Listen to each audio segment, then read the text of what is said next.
please don't kill me. I promise you, I have your money stashed up somewhere. If you would just give me some time, I'm gonna go get it. All right.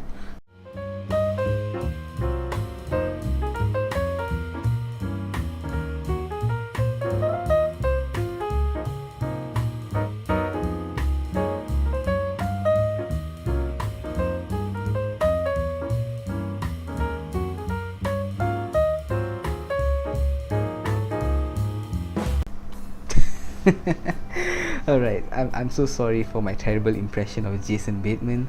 Um, hey there, guys. How are you? Welcome to Slade Films. So, today I'm going to be reviewing Ozark Season 1.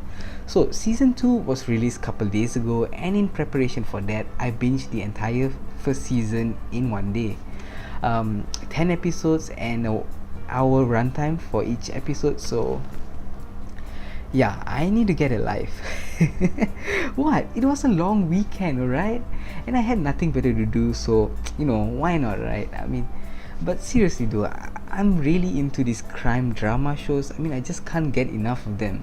So going into this, I was pretty excited because I heard it had something to do with drugs, cartels, money laundering. So, um, is this gonna be like Narcos or El Chapo?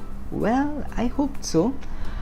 If you guys haven't seen El Chapo, I can confidently say it's almost on par with Narcos. I was actually quite surprised. So if you came fresh off Narcos and lust for more, go watch El Chapo. I guarantee it's a good watch. So, Ozark is about a financial planner played by Jason Bateman who launders money for a drug cartel.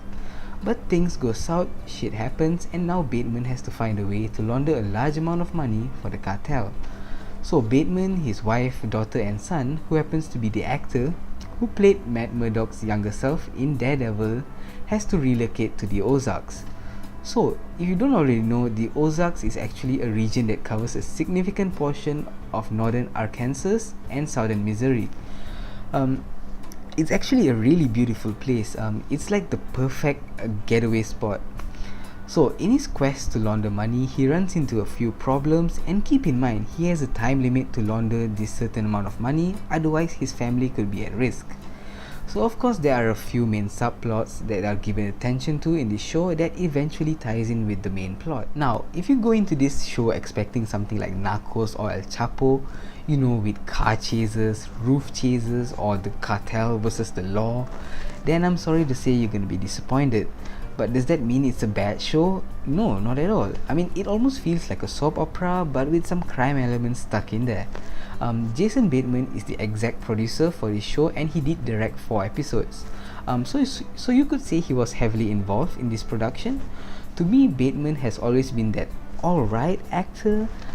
He starred in some comedy movies, and I think one of his better performances is in Game Night. I really like that movie. I also think Bateman shows his potential in these more serious movies, such as The Gift. If you haven't seen that movie, there's something really eerie about it, and it's a good watch. Go ahead and watch it, guys. So I really bought into Bateman's performance in this show. I mean, this guy can literally talk himself out of any situation, and I really need that skill, man. I mean, that's a skill that everyone needs. I mean, I thought the family relationship was fairly strong, and I did buy into it. I did appreciate that they used the bluish grey color scheme for the show. I mean, it's just visually easy on the eyes, and it just sets up a good tone for this genre. Even the location they used was really beautiful. I mean, it felt calm and very relaxing. So, this show feels real, it's gritty, and it doesn't feel like actors just spurting out their lines and then some shit happens and then you're like, oh, okay. I mean, when certain events start going down, you go like, oh shit, because they took their time to develop each of these characters and implemented a sense of realism, so you actually cared about them. Now, based on what I just said, this brings me to one of my issues. So when something major happened, the characters at times don't react to the situation like how we do in reality. I mean, not all the time, but I'm just saying in just a couple of scenes. So let's talk about the pacing. So in the first episode, boom, you're in, and then it starts to slow down. and I mean it's pretty slow. I really thought it could have been condensed to like 7 episodes, or maybe just reduce the runtime to 45 minutes per episode, but that's just my opinion. So I'm gonna get into some story elements that kinda bothered me, but I don't consider them to be spoilers. But if you are sensitive about this, then you can just skip to this time. Alright, so there's this guy hired to, basically gather some information and spy on Bateman's family. So of course it's this big 200-pound guy walking around the house like some ogre, and the floors are creaking and shit, right? So you know what's the worst part? He starts taking pictures, but get this, with the flash on, and if I remember correctly, even the sound was on. Yeah, the flash and the sound was on. Worst spy ever.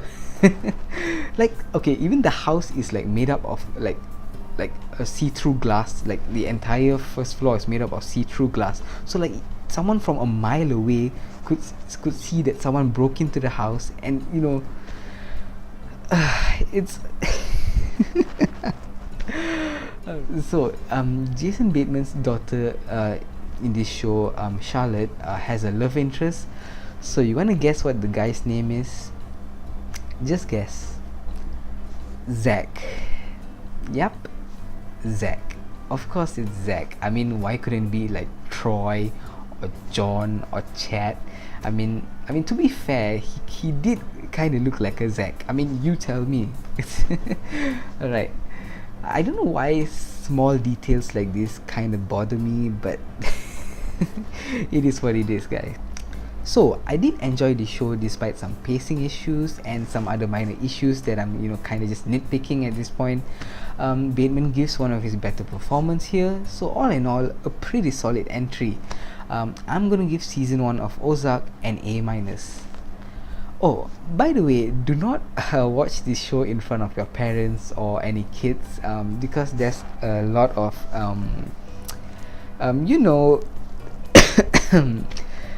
so I'm gonna be binging season 2 pretty soon, and the review should be up like around this week or next week.